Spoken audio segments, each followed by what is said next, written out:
do not understand how someone could create so much tyranny and destruction in a house for 4 days. What's up, guys? It's Ava. Welcome back to my channel. Okay, today we're doing a video that I did not expect to be filming whatsoever. This is not a video I planned to do. I wasn't planning on doing like I rented my house out for Coachella on Airbnb type video. But because of the circumstances, I feel like I need to make this video because I'm living in this real time. And as a historical archive on my life, I just feel like this video has to be made because what the fuck is going on? Also, I'm currently wearing a bikini, which I know some of y'all in the comments are gonna be like, why is Ava always naked? She's always in a bikini. Shut the fuck up. It's hot as shit, okay? I'm here.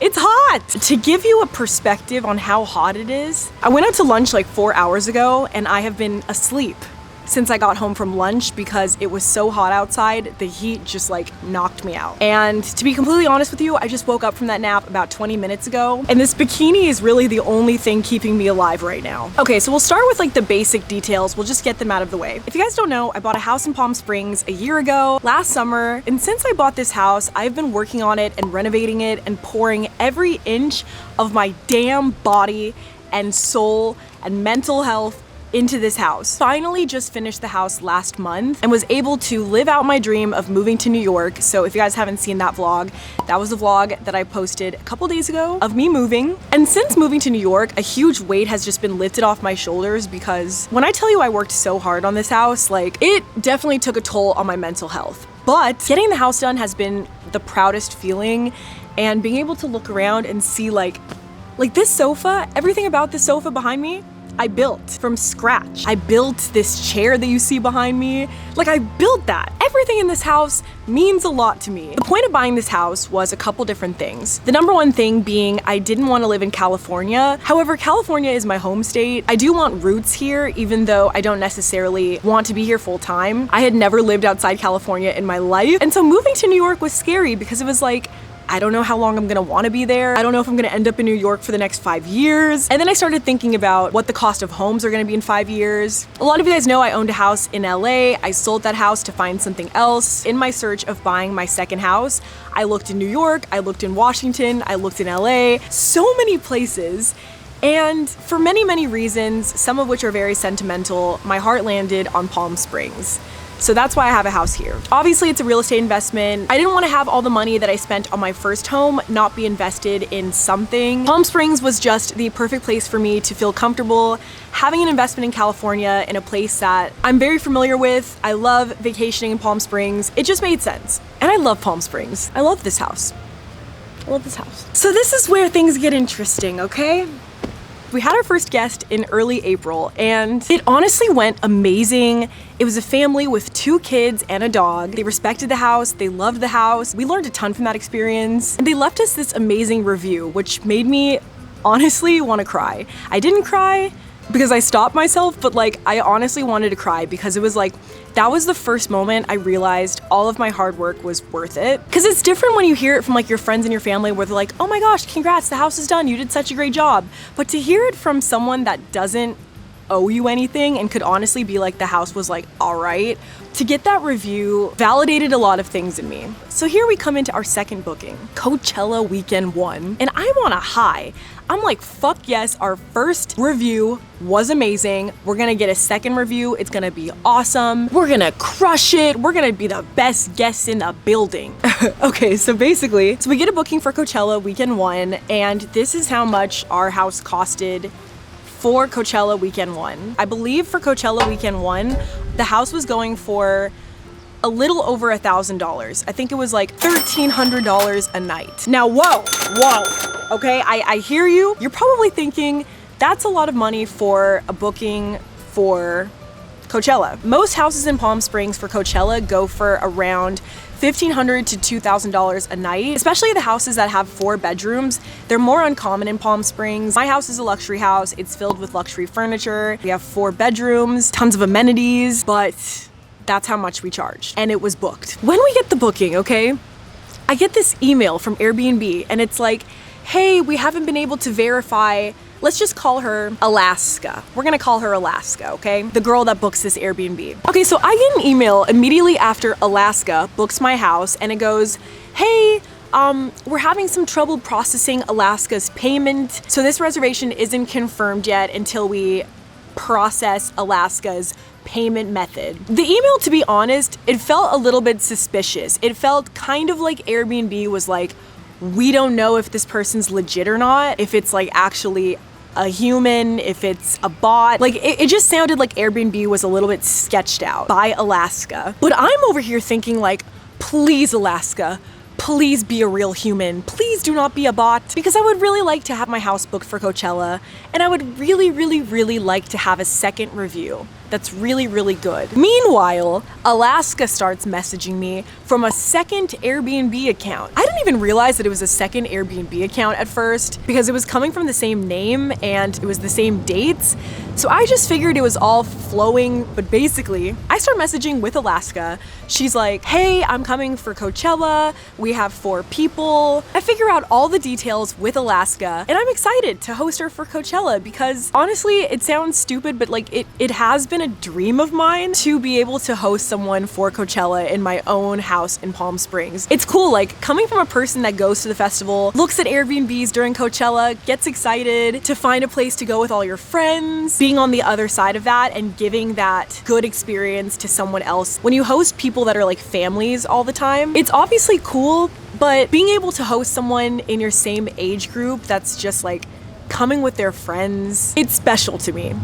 So I get the email that Alaska's reservation has gone through. I get the email from Airbnb. They're like, hey, we processed that payment, never mind. Go ahead and book Alaska. She's good on our end. She's good to go. There we have it. We have the house booked for Coachella weekend 1. So we get the house ready. We buy some snacks for Alaska's friends. We give her the gate code. She wants an early check-in because some of her friends were landing at 10 a.m., even though check-in's at 3 p.m. So we accommodate a faster check-in for her. And here we fucking go. Okay, Alaska's in the house. Now the whole Coachella booking, I'm in New York, and at my house, I have a Ring security camera and I have a keypad door lock. And let me just be straight with you guys, I do not watch anyone on my camera. The camera is purely to see if anyone steals my damn packages. That's it. But I have on my phone, I have like notifications whenever someone opens my door or like locks my door, which is purely for safety because I want to know if someone is like randomly unlocking my door in the middle of the night. When you own a house and you're 3,000 miles away and you don't know what the fuck is going on there. So it's been good to have some sort of security notification to know what's going on in my house. But let me tell you, the day that Alaska shows up at my house, when I tell you I was getting door notifications, I probably got 70 door notifications a day, which is an absurd amount of door notifications for 4 people. Looked like all of the people in the house were fully on their own fucking program.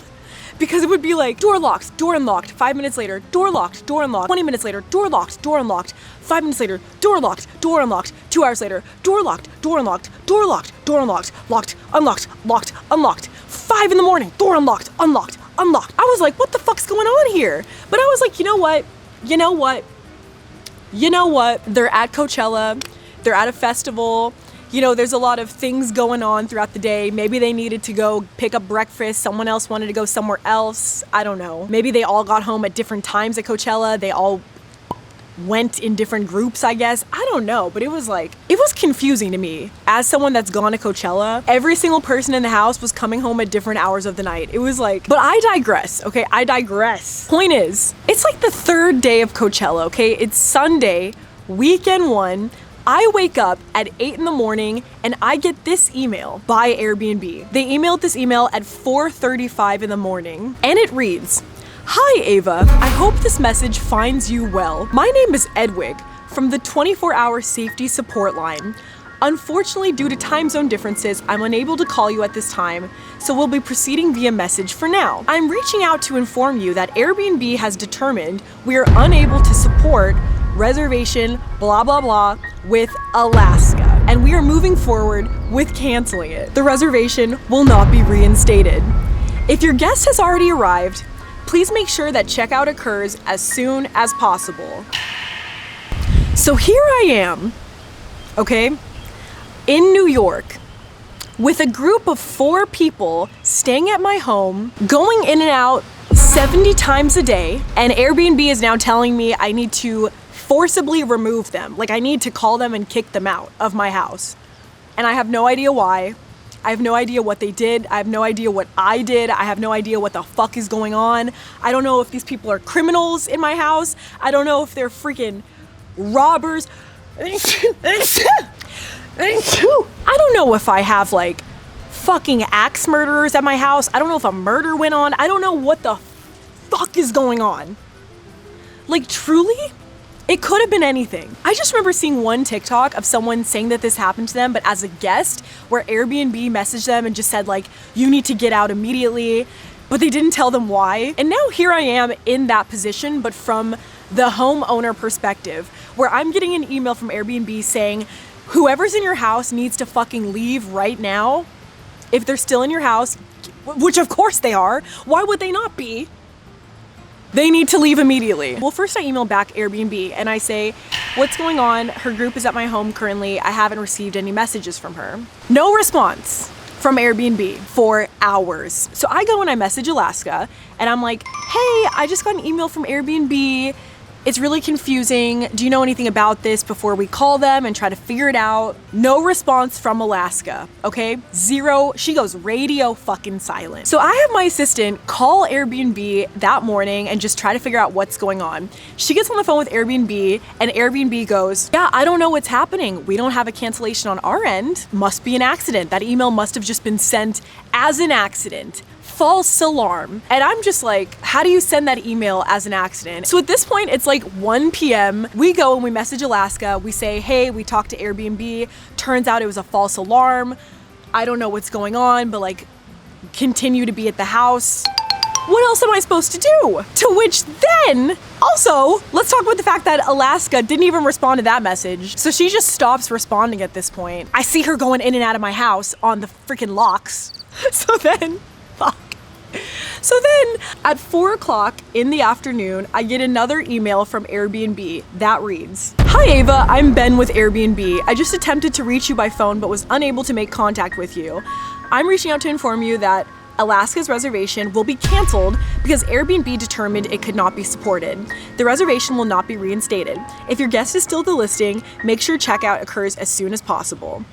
Okay, so now it's 4 p.m. I call Airbnb at this point and I'm just like, hey, what is going on? By now I've called twice. You guys keep saying on the phone that this is an accident, that the email should be disregarded. The guest is still in my house right now. She hasn't responded to me all day. I don't know what's going on. Like, what is happening? The Airbnb representative on the phone informs me that this actually is a fucking cancellation and this guest needs to leave immediately and they can't disclose details, but she needs to go.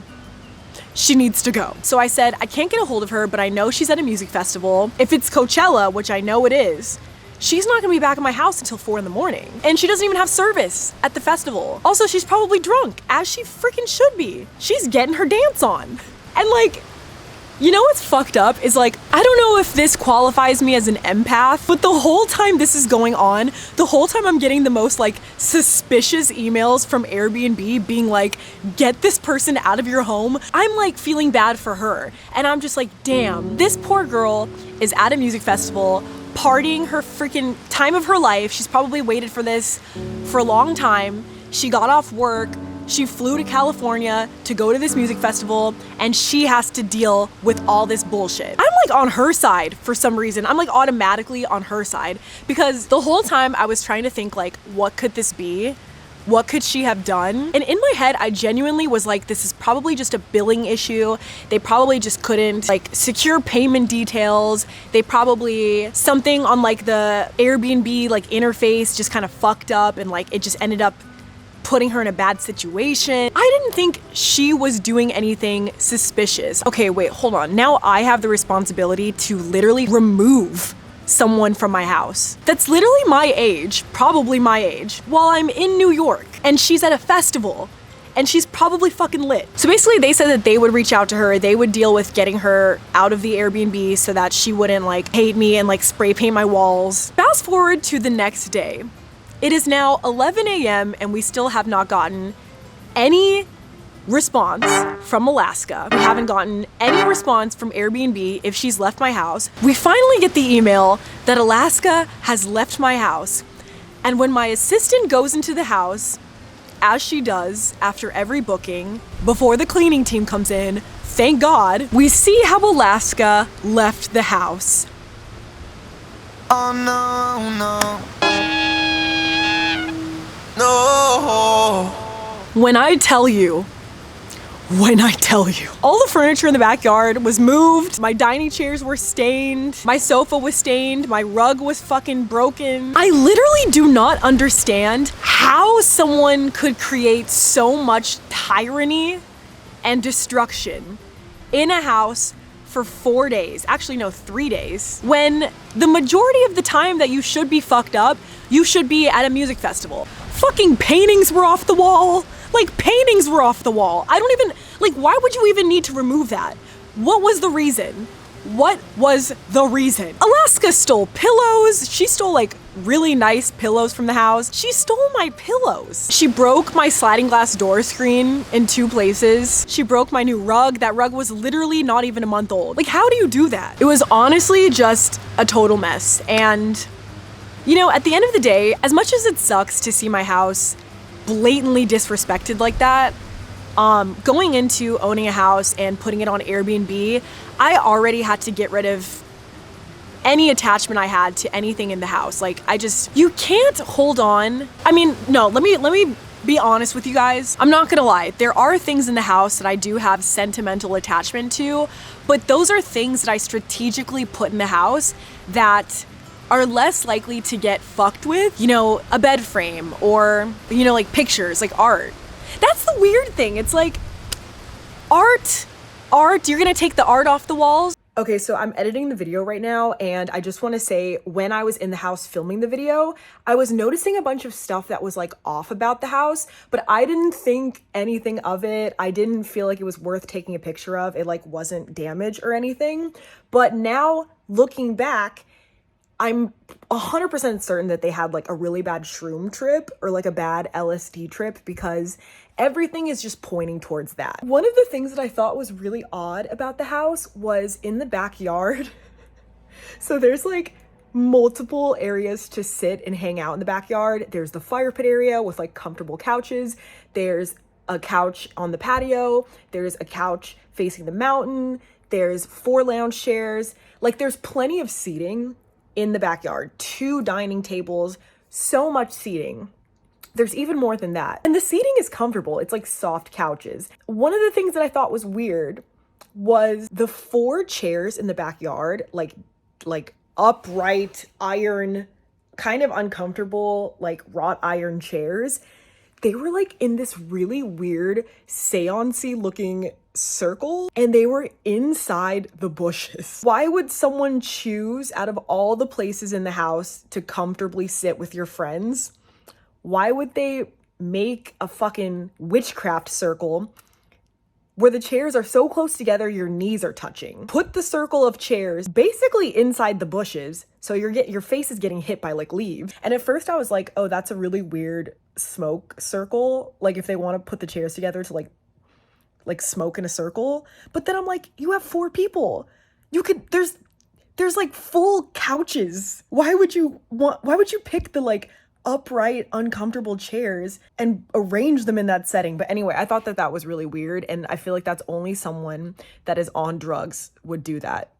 Because you have 9 couches, and you choose to put some chairs in a bush. Also, all the art that was taken off the walls was flower based. But it's weird because in the house we have a stone man statue with of a face, and it's honestly kind of scary. And we have this blue picture of this guy that's honestly if you were on drugs, it would be scary to look at. And my mom and I decided that I think they were afraid to take it down. I think they thought that it was watching them, but the flowers, they were okay to take down, but they left the faces. I also thought that it was weird that they hid all of the lamps in the house. Instead of just turning off the light, they would put lamps inside vases and in the closets. So gather with that what you will. But yeah, at the end of the day, my house was really disrespected. And a rug being torn, you know, rugs can be replaced. Food everywhere, like that, the house smelled like weed. And this is the thing that I don't get the most, okay? I go to festivals. I know how it is. You know, I get it. Like, I've gotten blackout fucking drunk at a music festival. I have taken way too many at a music festival. I get it. I get it. I get doing your makeup in the bathroom and like being hungry because you haven't eaten all day. So you're like simultaneously eating while doing your makeup. Like, I get it. I respect it. I'm here for it. But here's the thing. Here's the thing. Here's the thing. At least in my experience, no matter how fucked up I get at a music festival, no matter how cluttered and messy I make the bathrooms at the hotels that I stay at the houses that I stay at, when I'm getting ready, no matter how much my makeup spreads across the counter, no matter how wild my life gets and my friend's life gets, if we're staying at a house, we respect it. Like, it's not that hard.